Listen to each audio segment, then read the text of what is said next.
नमस्कार दोस्तों, मैं हूं मोहम्मद हसन और आप देख रहे हैं रहस्यमयी दुनिया। एक ऐसा चैनल जहां इतिहास के गुम हुए पन्नों से हम आपके सामने लाते हैं रहस्यमयी कहानियां। तो दोस्तों, क्या आप जानते हैं कि एक ऐसा समय भी था जब भारत पूरी दुनिया का ज्ञान केंद्र था और इस ज्ञान का सबसे बड़ा प्रतीक था नालंदा विश्वविद्यालय।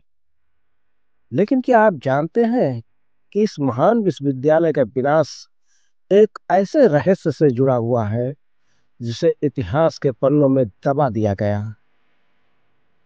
क्यों और कैसे ये आदित्य विश्वविद्यालय नष्ट हुआ? क्या इसके साथ ही कोई गुप्त ज्ञान भी खो गया या फिर इसका विनाश एक सोची समझी साजिश थी?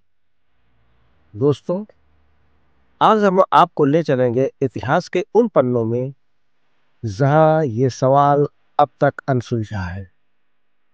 तो अंत तक देखिए, क्योंकि ये कहानी आपके रोंगटे खड़े कर देगी।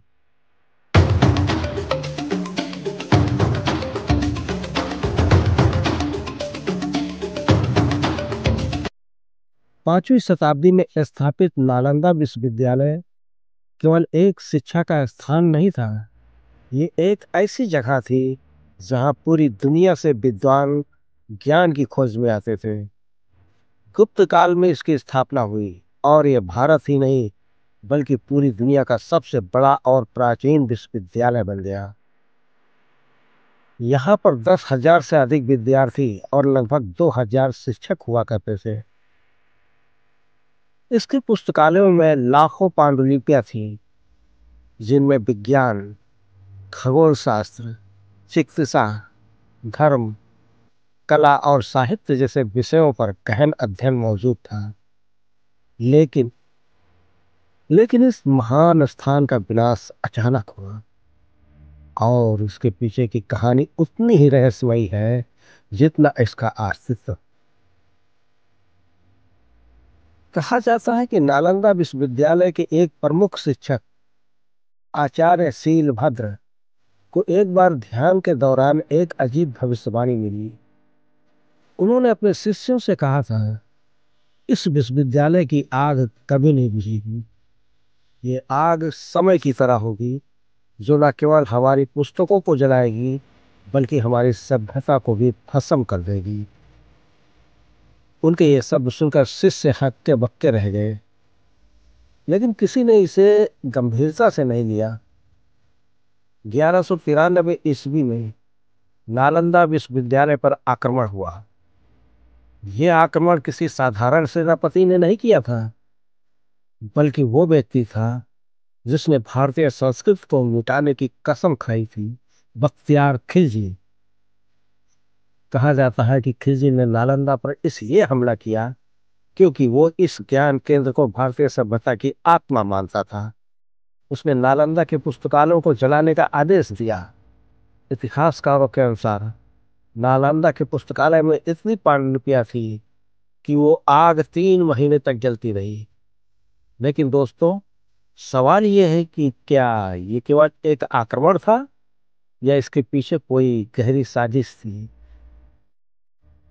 जब नालंदा के पुस्तकालय जल रहे थे तो कहा जाता है कि कुछ पांडुलिपियां गायब हो गई। ये वही पांडुलिपियां थी जिनमें ब्रह्मांड के रहस्यों, आयुर्वेद और खगोल शास्त्र का गहन ज्ञान था। कुछ लोगों का मानना है कि इन पांडुलिपियों को खिलजी ने नष्ट नहीं किया बल्कि चुरा लिया और उन्हें एक गुप्त स्थान पर छुपा दिया। कुछ विद्वानों का यह भी मानना है कि इन पांडुलिपियों में भविष्य का ऐसा ज्ञान था जो आज की आधुनिक तकनीकों से भी अधिक उन्नत था। नालंदा विश्वविद्यालय के नीचे सुरंगों की एक जाल होने की कहानी भी प्रचलित है। कहा जाता है कि इन सुरंगों का उपयोग पांडुलिपियों और खजानों को सुरक्षित रखने के लिए किया जाता था।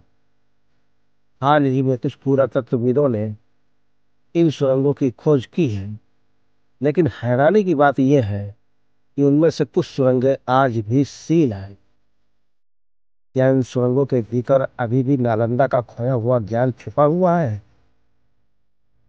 कुछ इतिहासकारों का मानना है कि नालंदा के विनाश के पीछे केवल खिलजी ही नहीं, बल्कि एक गुप्त समाज का हाथ भी था। यह समाज भारतीय संस्कृति को मिटाने और उसकी जगह विदेशी संस्कृति को स्थापित करने का प्रयास कर रहा था। ये भी कहा जाता है कि इस गुप्त समाज ने नालंदा के ज्ञान को छुपा दिया और इसे अपनी शक्ति बढ़ाने के लिए उपयोग किया। हाल ही के वर्षों में नालंदा विश्वविद्यालय को दोबारा स्थापित करने का प्रयास किया गया है। लेकिन दोस्तों, सवाल ये है कि क्या हम नालंदा के खोए हुए ज्ञान को वापस ला सकते हैं? क्या वो पांडुलिपियां जो नष्ट या चोरी हो गई फिर कभी से मिलेंगी, या फिर ये ज्ञान हमेशा के लिए खो चुका है? तो दोस्तों, ये थी नालंदा विश्वविद्यालय के विनाश की रहस्यमयी और चौंकाने वाली कहानी। क्या आपको लगता है कि इस महान विश्वविद्यालय के विनाश केवल एक ऐतिहासिक घटना थी, या इसके पीछे एक गहरी साजिश छुपी हुई थी? अपनी राय हमें कमेंट में जरूर बताएं। अगर आपको ये कहानी पसंद आई हो तो इसे लाइक और शेयर करना ना भूलें, और रहस्यमय दुनिया चैनल को सब्सक्राइब करें, क्योंकि हम आपके लिए ऐसी ही अनोखी कहानियां लेकर आते हैं। मैं हूं मोहम्मद हसन, आपसे विदा लेता हूं। मिलते हैं अगली बार एक नई कहानी, एक नए रहस्य के साथ। तब तक के लिए इतिहास के रहस्यों को खोजते रहिए। धन्यवाद। चेतावनी, ये वीडियो केवल सामान्य ज्ञान के उद्देश्य से बनाई गई है। इसमें प्रस्तुत सभी जानकारी इंटरनेट पर उपलब्ध स्रोतों से प्राप्त की गई है। हम इस जानकारी की सत्यता या पूर्णता की पुष्टि नहीं करते हैं। यदि किसी जानकारी में त्रुटि पाई जाती है तो इसके लिए यह चैनल किसी भी प्रकार की जिम्मेदारी नहीं लेता। कृपया किसी भी विषय पर निर्णय लेने से पहले अन्य विश्वसनीय स्रोतों से पुष्टि अवश्य करें।